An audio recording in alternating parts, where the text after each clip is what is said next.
एक पिता की दर्द भरी कहानी। एक गांव में एक छोटा सा बच्चा था। उसके पिता तो थे, लेकिन माँ की मृत्यु हो गई थी।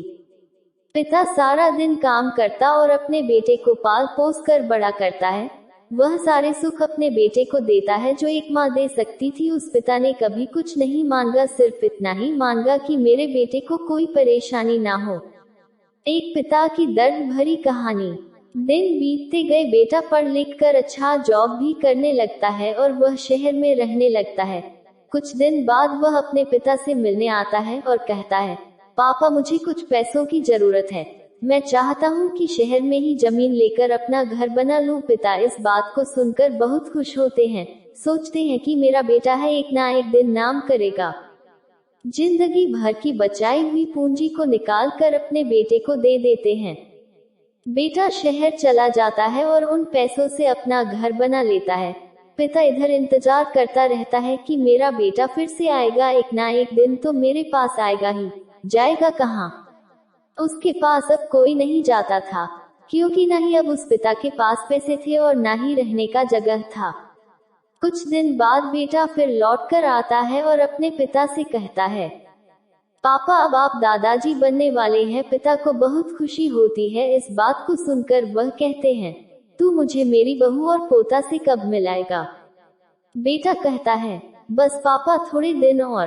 पापा मुझे कुछ पैसों की जरूरत है, क्योंकि आजकल थोड़ा जॉब में खींच बीच हो रहा है, जिसके कारण से मुझे कुछ दिन के लिए सस्पेंड कर दिया गया है। पिता के पास कुछ नहीं रहता है देने के लिए, लेकिन फिर भी कहता है, अच्छा बेटा तू रुक, मैं अभी आया कुछ पैसों का बंदोबस्त करके। पिता बाद में महाजन से कुछ पैसे उधार लेकर अपने बेटे को दे देता है और बेटा पैसे लेकर शहर चला जाता है। एक पिता की दर्द भरी कहानी। बरसों गुजर जाते हैं। पिता सोचते हैं कि मैं तो अब दादाजी बन गया हूँगा। मेरा बेटा पता नहीं मेरे नाती को लेकर कब आएगा। फिर सोचने लगते हैं, समय नहीं मिलता होगा इसलिए मेरा बेटा अभी तक आया नहीं, वरना आया जरूर होता। तब तक महाजन 2-3 आदमी को लेकर उस पिता के घर पर आता है और कहता है कि आपके वादे के मुताबिक मैं पूरे 3 महीने बाद आया हूँ अपने पैसे ले जाने।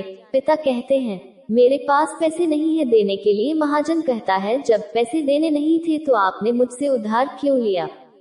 तभी पिता कहते हैं, ठीक है रुको, मैं तुम्हारे लिए पैसों का बंदोबस्त करके आता हूँ। और वहाँ के नजदीकी अस्पताल में चले जाते हैं।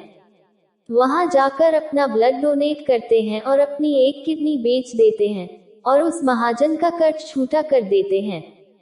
किडनी बेचने के बाद उनकी स्थिति और भी खराब हो जाती है और वह उस राह में जी रहे होते हैं कि मेरा बेटा एक दिन आएगा जरूर। इस आस में जीते जीते एक दिन पिता की मृत्यु हो जाती है, परंतु उस बेटे को अपने पिता को आग देना भी नसीब नहीं हुआ।